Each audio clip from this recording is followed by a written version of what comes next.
Good evening, everyone. Thanks for coming out.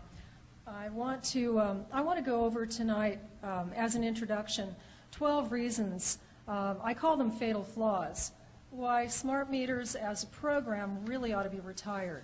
And I think that what brought you here tonight might be one of those 12 things. Not all of us are here for the same reason, but by the time you look over those things which are really objectionable about smart meters, we're going to have a lot more in common.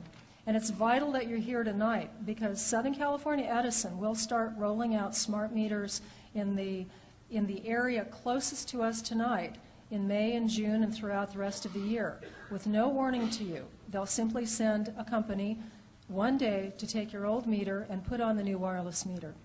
So the timing is good. So what are these fatal flaws? Well, first of all, this is billed as a green energy solution, and yet it's people that save energy. It's not smart meters. And if consumers reject these meters for any one of the reasons we're going to talk about, then this program fails. It simply fails without consumer support and your willingness to bring even more radiation into your homes on every appliance. That's the fatal flaw.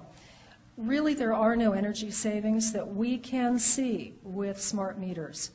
Even with a bigger buy-in from people, the cost to produce the meters, to install the meters, to operate the meters, and then to store all of that data, that wireless data somewhere, takes lots of energy, and no one has ever done that energy economic balance. There is no balance sheet for this. Third, there really isn't any demonstration of FCC compliance with the existing public safety limits, and those limits, if you've read our bioinitiative report, you will know are way too high. But these smart meters and the way they're being installed and operated will violate even the FCC's public safety limits for some area of your property. And if your meter is located very close to living space, this is not a good thing for you. And then beyond that, the levels of radio frequency radiation will be excessively high.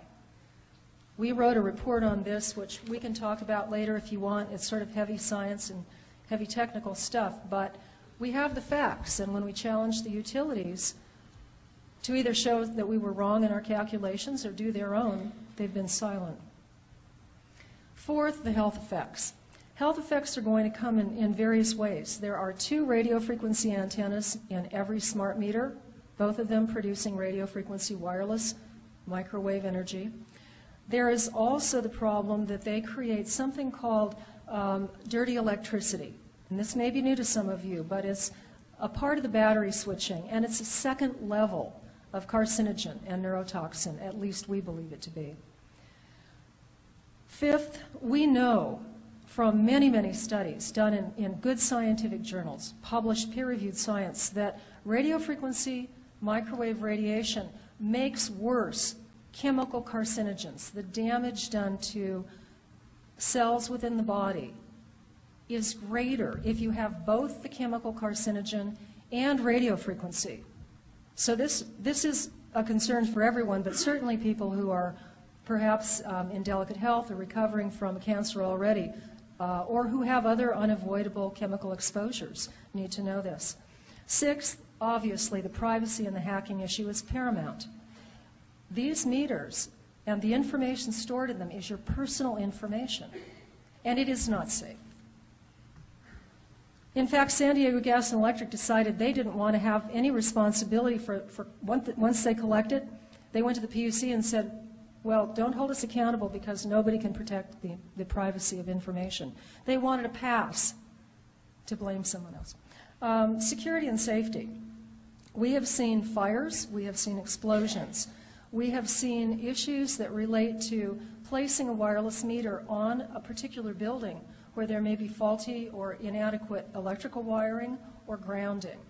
This will trip ground fault interrupters. It will trip things that matter to the integrity of and safety of your home.